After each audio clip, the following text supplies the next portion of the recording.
Predicaments. Yeah. Welcome to the show. We are live on 96.9 The Game, streaming everywhere on the iHeartRadio app, also on Twitter. As of right now, you can follow me at Brandon Kravitz and follow along with the video feed for our opening segment today. You are in the zone, the show of the Orlando sports fan. Your host, Brandon Kravitz here, joined by my co-host and producer. He is Sweet Tea Tyler Karen.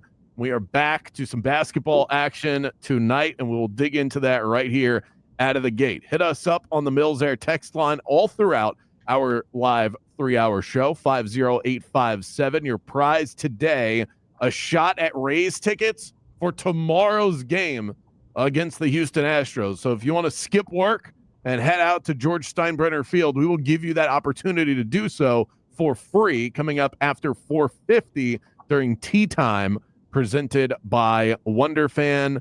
Baseball was the only thing going last night. Tyler, I psychotically bet on every single Major League Baseball under yesterday. It's something that I've been tracking for a while now, is how the unders and the overs stack up against one another day to day in Major League Baseball. This is how I spend my free time, legitimately. And I decided to take the plunge. I've been doing this without any stake, just sort of paying attention to it, jotting it down. I've got an Excel spreadsheet where I keep all this info. And yesterday I took the plunge, and I made $5 whole. Yeah. All right. I heard green. I heard cha-chin right there, all right? Went 6-5 yesterday. Should have been 7-5. I think we still have a game that I don't know if it's going to be played, if they're going to play the rest of it, but it was 2-1 in the 7th inning of a Guardians game. So let's go. Let's get this show on the road. We can make this a $15 experience, perhaps. Yeah. But that was the only thing going on last night outside of Paige Beckers was on. If you wanted to dive back into the WNBA, I watched one WNBA game over the weekend. I felt like I have done my part to support the league for this week, and I will dive back in at some point. To me, I like watching WNBA basketball, but it's really more of like a weekend thing when I just have sports on at all times. Very selective with the hour and a half that I get after Owen goes to sleep. So last night, I said, there's nothing overly gripping on. There's no Stanley Cup postseason. There's no NBA. I got into Daredevil last night. All right. I completely forgot that this series had come out. I was just flipping around and I clicked on Daredevil and it said latest season 2025. Have you already, because you're a Marvel freak like me, have you already watched the newest Daredevil season? If anyone ever makes a case of why I am a fake Marvel fan, you can point to Daredevil. I have started it in the past. I'm somewhat aware with the story in the background, but I have never seen through and through the full Daredevil series. Wow. It just has never grabbed me. And I've tried. I think I've tried twice in the last 3 or 4 years to try to get into the series. And it gets me for a couple of episodes, and then I lose interest and I go elsewhere. So I haven't seen the new season. Maybe one day I will. Well, it's pretty good, but the episodes are long. I can see where, especially if you have other options, other things that you're into, where it's not going to push other things to the side, but it's a good show to watch when you got nothing else. One of our favorite shows is coming back in July. Big Brother premieres early this year. I'm glad that they're doing July rather than August. That way this doesn't get in the way of my preseason football too much. Last year it got ridiculous with Big Brother. I mean, it felt like the last month of the show was during not even NFL preseason, but it felt like it crept into the regular season where they're having shows. Okay, non-traditional nights, we're going to be on Tuesday at 10:30 Eastern because that's the only time we can get on CBS with the sports world starting again. So no disrespect to baseball that carries us through the summer. It is what it is. But thank goodness that we get back to the traditional start of having the best show that's on in the summer on during the summer. That's the thing with baseball, too, is I love paying attention to baseball day to day. I cannot sit and watch a game every single day. I have to take breaks. It's too much. The only way I could do it was if the Red Sox played at 4:00 every day and I had 4 to 7 open every single day. Then I think I could stomach it. But to spend a 7 and beyond, a couple of hours in a baseball game, that's where it loses. I watched a couple of innings of Reds Pirates yesterday, but that's about all I had in me. But let's talk some basketball. The conference finals are set. We gave you a good preview of how we felt these series are going to go in yesterday's show. If you want to dig back into the archives to hear that conversation, you're welcome to do so. Once we're not live on the air, In the Zone, Best of the Best is how you can find those conversations. Both myself and Tyler Karen picking the Timberwolves to come out of the West. What could go wrong there? And then we split the division in the East as I backed the Knicks and Tyler backed the Indiana Pacers.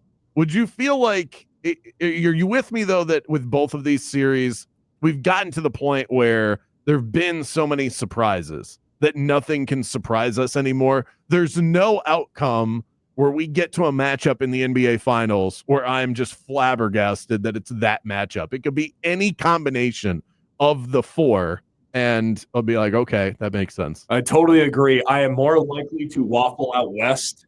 If I had to switch a pick, it would be to have OKC, the number 1 seed in the conference, the best team all season, to come out and represent the West in the finals. But if the Knicks move on out of the East, then no, I'm not surprised. I'm not shocked. I'm not even batting an eye at it because these teams are that competitive. The Knicks have looked that good. They did take out the defending champs. And there's a lot of momentum riding into the conference finals with that on your back. As for tonight, who needs to be the greater player in order for their team to win game one? Timberwolves, Thunder, Anthony Edwards, or Shai Gilgeous-Alexander? I'm pretty confident in my answer, but I'm curious what you say first. If I go with Ant, it's because of what Ant can bring defensively, because I think how Julius Randle has been playing, the physicality that he has been granted to play in the postseason could really give OKC trouble, because what the Thunder are going to be able to throw defensively at Anthony Edwards, it's going to confuse him. It's going to give him some trouble. There's going to be an adjustment. Julius Randle, it is going to be muscle versus height with him and Chet Holmgren, fascinated by the matchup. So I think that Julius Randle can lead the way in the scoring department. And can come away with it. So I think by default, that puts Shai would need to be more effective than over Ant for the Thunder to come out with the win. I completely agree with that. I think when you look at the three best shot makers in this series, it's Shai Gilgeous-Alexander, Anthony Edwards, Julius Randle. Feel pretty good about that. Well, two of those three are on Minnesota. Anthony Edwards didn't even have a great offensive series a series ago. It was Julius Randle that was carrying the load on offense, scored 24 points per game. He was the most valuable Timberwolf in that series. That can't happen for OKC. And I thought going into the playoffs, it's one of the reasons I was as confident as I was in Oklahoma City, that they had Jalen Williams, J-Dub, was going to step up and be that number 2, or Chet was going to have this big coming out party. It has been Shai and solid defense, and that is how that team has gotten by. If SGA is anything less than elite tonight, it's going to be a Timberwolves win. I looked back. These teams met 4 times throughout the regular season. They split. It was 2-2. Not a great depiction of what the series is going to look like, because in every game they played, either Julius Randle wasn't playing for Minnesota or Chet Holmgren wasn't playing for OKC, and those are important pieces. But in the 2 wins Minnesota got, Anthony Edwards scored 17 and 23 points. And those were wins for Minnesota. He actually had better scoring outputs in their losses. That to me says, it just screams Anthony Edwards just can't be bad. He's got to be good, but SGA has to be great for them to win tonight. And again, I don't want to discredit what Anthony Edwards will bring and can bring defensively going up against Oklahoma City and matching the guards. I have referenced a ton going back to the Western Conference Finals last year, where Ant struggled efficiently to shoot efficiently from the field because of the effort that he was giving on defense, manning up Luka Doncic or Kyrie Irving in Dallas's backcourt. It's why his offense was affected by the amount of effort and intensity that he was giving on the defensive end. Even in a poor shooting night, Anthony Edwards can give so much to the Minnesota Timberwolves. So it's not all just going to come in how many buckets that he drops. Which is one of the reasons I like Anthony Edwards under 26.5 points tonight. Well, in a final attempt to preview the 2 series that we have in front of us, I have devised 3 questions, popular, percolating, predictions, heavy into the alliteration here, because all of my questions are one word and they all start with the letter P. We have pressure, we have praise, we have peril. Who is under, and you can answer this team or player, it's whatever direction we want to go here. who is under the most pressure to make it to the finals and then win, who will get the most praise if they are able to do so, and then who will be in the most trouble moving forward if they're not able to get it done. Pressure. What you got? Yeah, I'm going to take you every way direction with players, with coaches, with teams. I'm going to take you through the ringer. So we'll start. Most pressure. The team nomination is going to be the New York Knicks. Being in that sports market of New York already provides the tremendous amount of pressure as well as attention and expectation. The individual, I think, in this series under the most pressure, though, is Knicks head coach Tom Thibodeau. He's in the conference finals. Why is he under pressure? Both the Knicks being under pressure and Tibbs being under pressure, because regardless of what you've done to get to this point, all the praise will go away in a second with the fall to the lonesome market of Indiana. Not once, but for the second straight season. You also factor in Tibbs' extreme coaching philosophy, playing his starters 35 minutes, 100 games out of the season. The team and coach will be vulnerable if you run out of gas before the NBA Finals. And this goes ahead to next season. If the Knicks start 500 through 25 games, which this year they're 15-10 through 25, I think Tibbs is out of there in New York. So I think that Tibbs and the Knicks under the most pressure to get to the finals. I didn't think you would go with that. I think it's obviously Oklahoma City. The Thunder won 68 games. They won more games than any other team in the NBA this year. They are a heavy favorite to win the championship right now. This is the path. You're playing a 6 seed, and if you win that series, you get the Pacers or the Knicks that very few people would have had in the NBA Finals and should not be able to stack up with OKC. So I think all of the pressure is on the Thunder. You can hoist that MVP all day. It means nothing to SGA or to anybody involved if they don't win the championship. So I certainly consider the Thunder, and this kind of jumps ahead a little bit too to which team or player is in the most trouble if they don't win. Oklahoma City clears that measure by far. Why? Do you know how many players are off contract next year for OKC? I don't. I failed myself in preparing for this segment because Peril really should be about who's about to lose the players that they have, and I don't have the list in front of me. Yeah, there is no list. Every single player is either under contract or has an option for next season. So Oklahoma City is in a great spot. That's sure. If you don't reach that mark, there's going to be the noise. The foul hunter SGA, MVP SGA, can't get a championship. This guy isn't any better than Joel Embiid.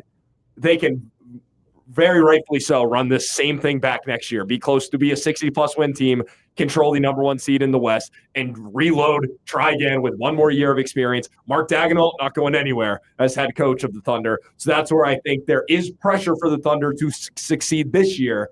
It's not end-all be-all if they don't get there. But there's just no guarantees that you get back, and this is as good as it gets. But as far as praise goes, to me, it's obviously Jalen Brunson and the Knicks. Yeah. If they win the championship, it's going to get so old so fast from the sports personalities that you can already predict. Hell, even people on this station, I think half this station is Knicks fans. It would just be so over the top. Basketball is back. Basketball has been saved. The NBA has never been better if the Knicks win the championship this year. MSG is a fortress. It'll be nonstop. That'll obviously be the answer. The most praise will go to the Knicks. I completely agree. Yeah. And of the players that have the most to gain here as far as praise go, it is Jalen Brunson, because not only are you a member of the New York Knicks, you generally don't see a player of this build strap a team onto his back and carry them to the NBA Finals. Generally, it's a LeBron, it's a Giannis, it's a Joker, a Kawhi, even a Kobe, which is why Anthony Edwards, I still think, fits the mold of leading a team to a championship. Yeah, it's that super athlete. It's only Brunson that if you're able to get them to the promised land, if Brunson gets them to the NBA Finals, then the light-skinned babyface assassin club adds a name. Because seriously, Jalen Brunson is going to be in conversations as Steph Curry.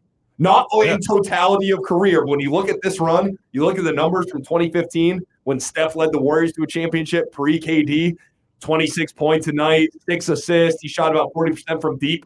Brunson's at 29 points a game in this postseason, close to 8 assists, and he's still shooting efficiently from deep. Brunson is going to be in the same conversation with this run as what Steph Curry was in 2015. I think about what I would cheer for, what I would be into if I was 10 to 12 years old again, and the way that you act on the basketball court, whether you're shooting with your friends or especially if you're just shooting around by yourself and you pretend to be certain players. And that's what makes guys like Jordan and Kobe so unique. And so they are imitatable, even if at 10 years old, obviously I wasn't exactly at Michael Jordan's level. I could turn around and shoot a jumper and feel like I couldn't feel like I was Shaq, unless I got the hoop on in the door of my room, but Jalen Brunson, if I was 10 years old, that would be my favorite player. The way that he plays, because you can emulate that on the basketball court in a very real way, in the same way that Steph Curry has created this whole era of youth league players that just want to jack up threes. I would be on the basketball court just like shouldering somebody in the paint and trying to get a floater. Trivia time. My first Celtics jersey was a Kevin Garnett in Boston, right? So that was my first NBA jersey that I remember. Do we know what my first non-Celtics NBA jersey was as a 10-year-old in 2010?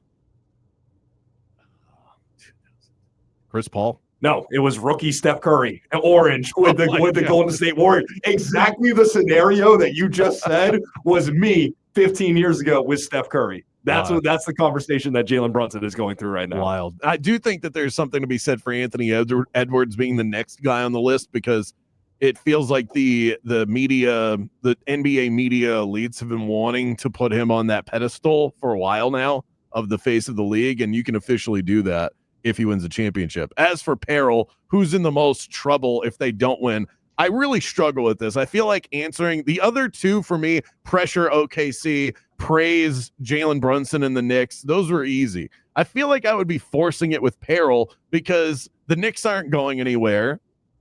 The Pacers aren't going anywhere. The Timberwolves, OKC. I think if I had to choose anybody or any team, none of these teams are in trouble if they lose from this point forward. I think Rudy Gobert is in the most peril, because if Minnesota loses, it's probably because they have found a way, OKC has, to small ball him out of the rotation, and he was so expensive to be brought in from Utah.